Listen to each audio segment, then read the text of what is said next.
Assalamu alaikum warahmatullahi wabarakatuh, everybody. I'm Preacher Mars, host of the SOS, the Shout Out Show. Hope that you're having a wonderful Wednesday, that somehow you made it to hump day. You can see that Thursday and Friday are just around the corner. Hope before that Wednesday you had a good Monday, Tuesday. Basically, I'm saying, did you have a good week? And if you didn't have a good week, I hope you're going to have one next week. And how are you going to invest to make that week better? That's between you and your Lord and your intentions and your ethic. I'm just throwing it out there. We'll give a shout out. Sister Satana will not be joining us today. She has some family business, alhamdulillah, hanging out with family. And I encourage everybody, if you get a chance to hang out with your family, please do so. Spend time with your family. And I don't just mean your brothers and your sisters. I mean, check on your cousins and your aunts and your uncles and grandma and second cousins and people like that. At this point in time in our history, family is so important. And I don't even think people are talking about it enough. I mean, the family core right now is so important. I'm emphasizing this, and I'm saying it as a reminder, not just for you, but also for myself, that we need to make sure that our family core, our family bonds are strong. And stop texting, no WhatsApp, no Instagram. Pick up a phone and call. And if you really want to go old school, put the phone down, get in the car, drive over, knock on the door, see how they're doing. Bring them something for food, a bucket of chicken or some catfish or whatever, and just see how they're doing. That's the way we do it. So let me get to the topic at hand today, because this one is going to be a little bit of a tough one. So I'm going to ask you to please give me some space while I do some creative intellectual gymnastics to bring this thing to you, because there's two sides of an argument, and neither one of them are really that good. Usually when you have a bad argument, you can look to the good side. This one, unfortunately, has two very, very weighted down options, and you got to talk about both of them. Today's topic is the Trump MAGA Muslim phenomenon. Let me say it again. The Trump MAGA Muslim phenomenon. The way I'm saying it is the way it is. You know, we just came out of an election where there was mass confusion, and people somehow subsumed the Muslim identity, subsumed the idea that there was Quranic impotence for how we act and order our lives, somehow subsumed that we had a hadith from a prophet who we claim is the walking Quran. And we led ourselves to the point, some of us, that we looked at this president who was elected, and he wasn't elected he was elected with approval from parts of the Muslim community. We got to talk about that.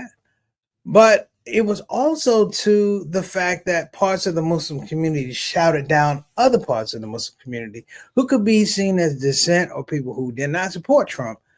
But it was a rush to the camera, because when you got a con man can only see you if you get to the front of the line. They don't deal with people who are at the back of the line. And unfortunately, some of the folks who have been holding out this community for a lot of years, some of the folks who have been, pioneers, let me state that, who have been pioneers, were somehow usurped. No one looked to them for their wisdom. There was no shura. We didn't have the intellectual capacity during the election year to say, we have all these different opinions. Let's sit down someplace and let it be about us. Let it be about us, not other people, about us. What we did was allow people into our camps, into our masjids, and we let them argue opinion. Unfortunately, those opinions had nothing to do with us. Those opinions were very selfish opinions, and allowed them to go back to master and say, look, boss, I got them all in line. Can't do that. So I'm going to tell you exactly what's going on, and we're going to, get the show started. Just recently, Donald Trump selected two Muslims to serve as lay leaders under the White House Religious Liberty Commission. That sounds funny as it is. The White House Religious Liberty Community, I'm like, commission. I don't even know where that's coming from. Okay, I don't know where that's even coming from. If you understand the plot, if you will, to go after nonprofits, particularly religious nonprofits, and in this case, particularly Muslim nonprofits, under the aspect of somehow, some way, you're not going to be available. I want to say not available. You're not going to be eligible for grants that you've been getting for a very long time. I talked to some officials with a well-known charity, and they talked about how they lost right off the cut from USID, they lost 22 to 24 million dollars out of their budget. Now imagine you've been getting this all the time. Now your budget is cut by 22 million dollars, and it's not 22 million dollars of salaries. It's not 22 million dollars of retirement. We're talking about 22 million dollars that's pretty much out the door to go help people abroad. When I say people abroad, I'm like people who are affected by famine, people who are affected by war, people who are affected by I want to say unconscionable poverty, if you will. It's not the bad luck of the people, it's the bad luck of the politics that affect the people and the corruption and indigenous, I want to say not indigenous, the indigenous problems of some of these political spaces that call themselves leaders. All right. So look, we're going to take a quick break. Don't go anywhere. Don't go anywhere. And I'm going to tell you why. We're going to be right back. When we're talking about this, this is a Trump MAGA phenomenon. Some of you guys already know what I'm going to say. I got to put it out there. And let me be honest. Some of this stuff it bothers me, but it's vulnerable because I have to talk about people that I know, who I respected, I shared bread with them. But at the same time, I'm looking at this and I'm going, what the hell are you doing? How does this work? All right. Don't move. We'll be right back. Talking about the Trump MAGA phenomenon. I'm Preacher Moss on the SOS.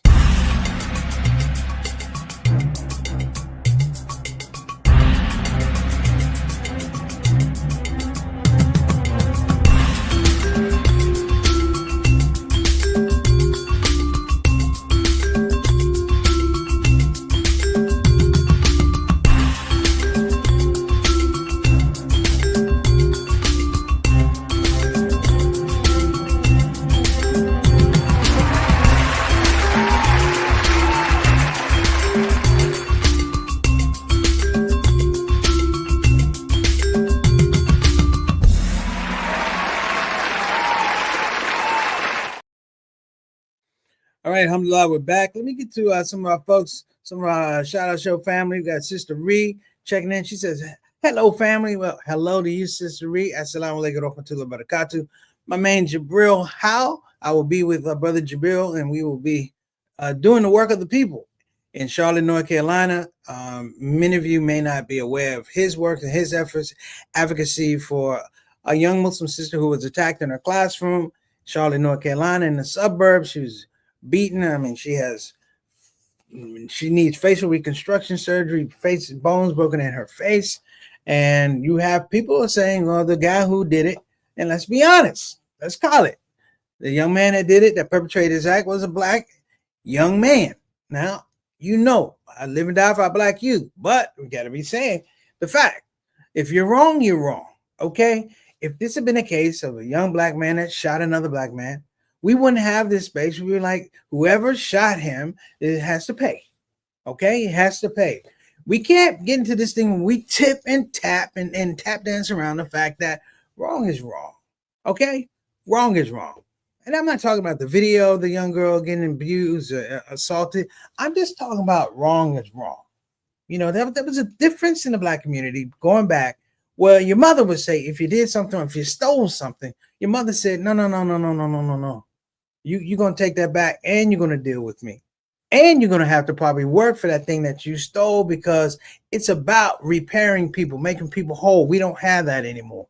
We just want to say, oh, please forgive me. But we don't talk about redemption. We don't talk about how do you make me whole from what you did to me. Keep that thought in mind.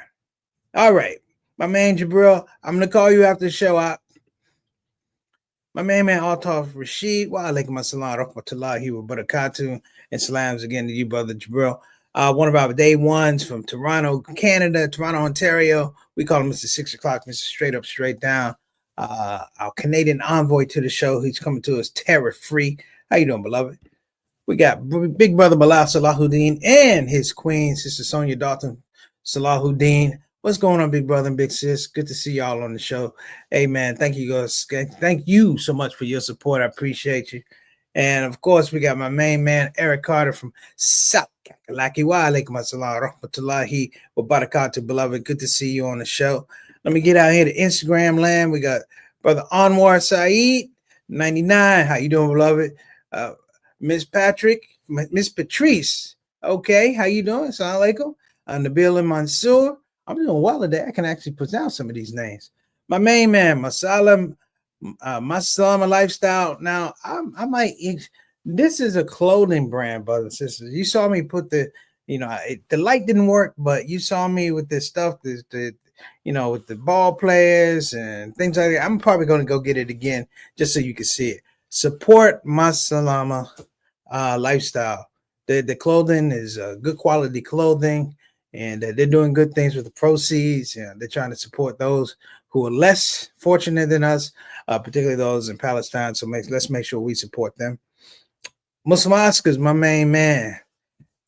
Talib Kareem, attorney at law. How you doing, beloved? Good to see you on the show. Assalamu alaikum. Sarama, assalamu alaikum rahmatullahi wa barakatuh. Divine Successor, assalamu alaikum rahmatullahi wa barakatuh. Morant, 6155, good to see you. Assalamu alaikum rahmatullahi wa barakatuh. Wakas H join, assalamu alaikum rahmatullahi wa barakatuh. And Dean Jazz, thank you so much. All right, so here I go. I'm getting ready to shoot myself in the foot. We have this, let me get the title right. These are lay advisors to President Trump's lay leaders to President Trump's White House Religious Liberty Commission. That's a whole lot of words coming from the White House, but White House Religious Liberty. I don't even know how you can do religious liberty because you know what? Every time I turn around, I don't know about you, I sneeze, I burp, I break wind, I break wudu, I fall down steps. You know what it is? I'm anti-Semitic. I didn't do it Semitically. I'm anti-Semitic. So just throw that out there. All of y'all, if you don't do what people say, are anti-Semitic according to this present administration. If I say black, black, black, black, black, I mean, I want to say black, black, black, black, black. See what I'm saying? It's very subjective. I said black like that, and somebody go,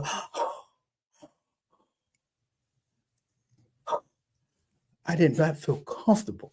Just so you guys know, this whole thing about anti-Semitism is a play on, basically, it's a religious play on stand your ground. It's just that now you don't have to have a gun to do what you need to do. You just have to be threatened that way, and someone has given you the artillery and the cover, if you will, to just say whoever, wherever. It's the equivalent of a Karen now. It's like a religious Karen. So let's get to this thing that we're talking about. We have two appointees to this White House Religious Liberty Commission. The first one, many of you know, Sheikh Hamza Yusuf, out of Northern Cali, founder of Zaytuna University. It was Zaytuna Institute, Zaytuna University. I've known this man for a very long time. And what it should be known is this is not his first appointment. When Trump was also in office, the first time he was appointed to something about unalienable rights or something like that. Now, the issue is we didn't really get upset about it. And the reason they didn't get upset about it, to me, was, nobody really knew. Nobody really knew. And the gravitas of Trump, the negative gravitas of Trump, is not what it is now. People didn't feel as threatened. You may have thought he was crazy off his rocker. But now he's crazy off his rocker and he's vindictive. And now he feels like he has the power to go after people and have personal vendettas. We didn't really feel that in the first Trump thing. He used to talk about it. He wished he could, but he couldn't do it. Now we see that he's doing it. That's number one. Number two is Zaytuna. And I was there at the beginning stages of Zaytuna. Zaytuna was seen as this liberal arts college that was supposed to create the Muslim intelligentsia to go out and propagate Islam and be in government effectively. I want to say effectively moderate, effectively have change on society. That's what Zaytuna was going to do. You had a lot of excitement, initial excitement, students coming. But let me give you the facts. Upon further review, the last 6 months, I'm hearing a lot of things I don't like. And I'm going to say it from a relationship with a personal friend of mine who happens to be a scholar. I sent out a Friday reminder, and I talked about how Muhammad Ali used to be able to do this thing. He made lemonade out of avocados. That's how good he was. And the person told me, he said Trump is a great salesman. He's a great entertainer. And I'm like, okay, great. So, and wait a minute, we Muslim though. He said yes. He said that Trump is my hero, and that's why I was like, oh hell no. He said Trump is my hero, and this is the thing that scared me to death. He said he's my hero, but he's not my moral exemplar. Well, in Islam, if we don't have moral exemplars, who are we following? Who are we listening to? If prophethood is not an example of moral exemplars, who are we following? You know, Prophet Muhammad, peace and blessings, is the seal of the prophets. When we say this person is not our moral exemplar, but you follow them anyway, in a way, it's like you kind of discredited this whole thing a little bit that we call Islam.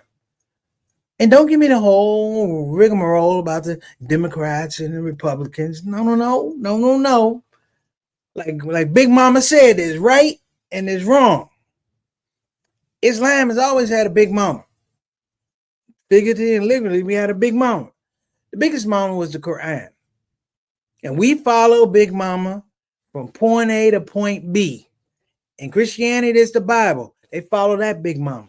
In Judaism, the Torah, that's the Big Mama. Somehow, some way, we have taken this situation, this personality, and put it in our space, and we can't think right. To the point now that I'm hearing that even Zaytuna, and I have to be sure that I go investigate, but I do feel it's a little bit that Zaytuna has become a bit of a Muslim MAGA hub.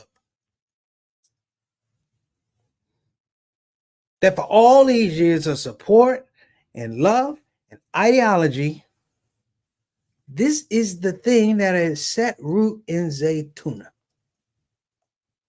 Anyone who wants to call me, charge me, text me, please do. But I want to challenge you, and I'm going to challenge myself. Let's all get to the root of it. Now, that's Sheikh Hamza Yusuf. This is a respected sheikh. Now, the weird part about it, hang with me here.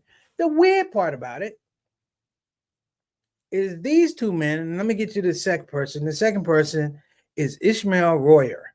Now, he's interesting because he was arrested as a part of the Virginia Jihad Network. Now, if you know about the Virginia Jihad Network, right after 9/11, there were a bunch of guys who were recruited to go over to Pakistan to train and all that type of stuff. Okay, it was BS. It was really BS. And a lot of those guys who were convicted, their conviction was overturned because the law was so broad. If I said the P word and somebody could go, he said Pakistan. If I said Negro, please, he said Negro Pakistan. And I'm gone because the law was that broad. It was that loose, particularly at that time after 9/11. Ironically, I think 2 days before 9/11, it said, or it's alleged that Sheikh Hamza Yusuf gave a speech in favor of Imam Jamil Al-Amin, better known as H. Rat Brown, that he gave a talk in support of Imam Jamil Al-Amin in his wrongful imprisonment. How do we go from that to this? How do we go from that to being a part, even if it's being a lay leader on this Religious Liberty Commission? How do we get from there to there? Now, please make dua for Imam Jamil Al-Amin. As you may know, his cancer is terminal. I'll make dua for him every day, and him and his family. But if you read any of his books, he would not support this. His books are anti-corruption and anti-corporation. His books are about pro-positivity, but pro-loving of the people, particularly those who are less than, who have less than. This thing right now is an intellectual piece. And like I said, I'm talking about this brother, Ishmael Royer. Let me give you a little bit more details. He's sentenced to 20 years in jail for basically taking people to Pakistan to be a part of this. You know, just the fact he went to Pakistan. That you should get 3 years anyway. All right. So he goes to Pakistan. He goes, the white guy goes to Pakistan. You know this is going to end well. You just saw about the black woman went to Pakistan. That didn't win well either. She wasn't even a terrorist. Goes to Pakistan. He talks about it was really like a field trip, and you know, you go hiking in mountains. I'm like, dude, whatever. 20 years to get a guy. He does 13 years. Why am I saying that? Because he told on somebody. Got 20 years. That's Fed time. He told on somebody, got out in 13, started his own thing. Now, here's the thing about Ishmael Royer. Brothers and sisters, I've been black a long time. I've been black and Muslim a long time. You know me. I've been around pretty much the entire Muslim community in the United States, UK. I've never met this man. I've never seen him at a fundraiser. I never seen him at a giveaway, a food giveaway, policy. I never, you know, he got out in 2017, started his own thing, pushed interfaith, but I never saw him. I'm not saying that he's a plant. I'm saying, but it's something questionable that I don't see you. I don't really know about you. I know about the other guys that went to jail with the Virginia Jihad Network, but I don't necessarily see you. The only time I think I heard of his name was out of the mouth of Imam Mahdi Bray. May Allah be pleased with him. So let me throw this out here a little bit. These two guys, Sheikh Hamza Yusuf and Ishmael Royer, who changed his name, he changed his last name too. Ishmael Royer, how do you get selected to this commission when anybody else will be slammed as anti-Semitic? Laura Loomer, the lady who's the advisor to President Trump, is losing her freaking mind right now because she's calling them jihadists, that they're jihadists. But at the same time, the jihadists, she's not calling them anti-Semitic. I submit to you, brothers and sisters, something is afoul. As Malcolm said, you've been hoodwinked. You've been flim-flam, led astray, because now they're giving you Muslims who have dual offenses. That if I need you over here, you're a jihadist. But if I need you over here, you're anti-Semitic. Let the games begin. Two thoughts. Two real thoughts. No disrespect to Brother Ishmael. I ain't never met you. I don't know you. Maybe we've been passing, but how do you get to that selection for this committee? Wait a minute. On the lay leaders. We're not talking about Islamic leaders. The lay leaders. I probably wouldn't even done the thing if they call me a lay leader. I'm like, no, I'm an imam. No, I lead a masjid. I'm a chaplain. I've led a lay leader on a commission for religious liberty from the White House. Now, keep in mind, the leader of the White House held the Bible upside down and backwards. Yeah. All I'm saying is, if he ever comes to the masjid to lead prayer, I'm telling you, Asr is going to be out loud. Bismillahirrahmanirrahim. I'm messing with you. Actually, I'm not. Let me throw this out too. Intentionality. This whole thing of the MAGA Muslim is not going to go away. It's not going to go away. So I'm going to tell you something about Muslims in America in particular. There are some Muslims that are strong. There's some Muslims that are direct, strong, and aggressive in the love of this religion and love of Allah subhanahu wa ta'ala. You can't break it. But those Muslims are categorized as crazy. Those Muslims are categorized, yes, as anti-Semitic. Those Muslims, if you're given a chance, are categorized as jihadists. Because the love, the engagement, the enthusiasm for this religion is something that it makes other people feel uncomfortable. Why? Because maybe you don't have a connection to God. Ain't my problem. Ain't mine. Ain't my problem. Is it? Nothing. It ain't my problem. You ain't connected to God. That's your. But when I come through, I'm gonna be who I'm gonna be. That right there is who I'm gonna be. And now we have these people. You know, I shouted out the former mayor of Hamtramck, Michigan, who stood on the stage and said that the Muslim people were behind Donald Trump. Well, guess what, people? He ain't behind you. He ain't even the mayor anymore.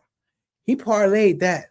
The game is he parlayed that and he got himself an ambassador position to someplace in the Middle East. I don't even know what it is. I don't care. But my point is, Muslims, you got to stop being played.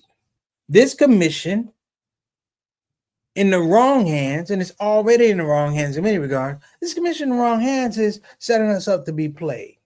That you put a scholar in there, and now, and Sheikh Hamza Yusuf is a friend. He's a friend. But I have to check my friend as I would ask my friend to check me. Hey, man, what's going on? This is round 2 with this dude. I don't know how we're doing a commission for religious liberty, right? But you got people dying in a genocide. Am I being anti-Semitic? Good, I hope so. Because my point is, you can't have one without the other. And to my friend who said, he's my hero, but he's not my moral exemplar. Man, dude, look, I told you, man, there's a thing they say in prison, boy, you sitting on a TV watching the sofa. It's a game over.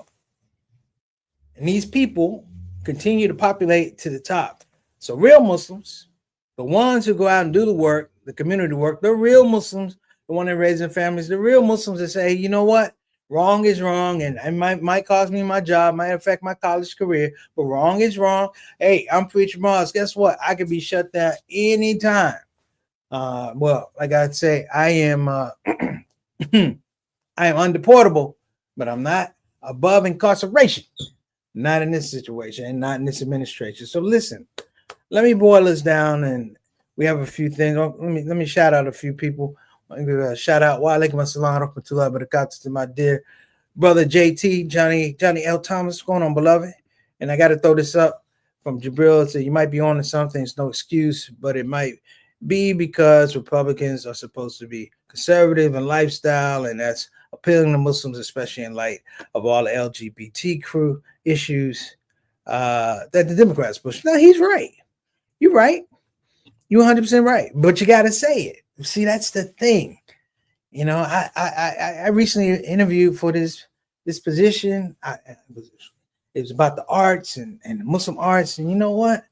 I probably won't get that position. I won't even sniff it. You know why? Because somebody's going to come to me. And I remember this.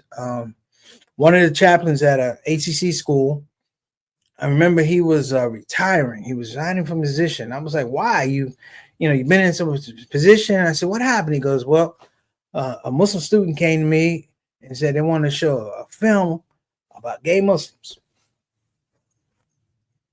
I said, word? He said, yeah. He said, I want them to show a film about gay Muslims. And he goes, when he said no, guess what? Everybody who wasn't Muslim rained hell down on him. And this is the game, people. This is the game. Be careful of the gatekeeping game, because we don't know what people are talking about right now. These conversations are happening in quiet spaces, and we're not being included. So let me give some shout out. Sister Sarah May, assalamu alaikum wa barakatuh. We got Gardner. We got Imam Tariq, my Bayan alumni. What's going on, beloved? Assalamu alaikum wa barakatuh. Let's see, Doc Y Khan, Shabana123, Ahmed Y007, and Mike Baxendale is an alumni. He's a Hall of Fame broadcaster in Michigan, a Marquette alum, man. Love you. Congratulations on your daughter. Graduated, man. Graduated. No, she didn't graduate college. She got a master's, so she's doing big things. Hello, Pixie. How you doing? And Shopla Shaheen, thank you so much for tuning in. So, look, I'm about to get out of here before I get arrested. My mom's saying hello to everybody, but just think about what I'm saying, because if you really want to look at it, the game is so much beyond two Muslims being put on this commission. It's so much beyond that. It's really a marketplace and a test study for what you believe and what people want you to believe. All right. So listen, this is Preacher Moss on the Shout Out Show. I am 2 minutes over. So forgive me, everybody. Inshallah, I'll see you next week. Assalamu alaikum wa rahmatullahi wa barakatuh.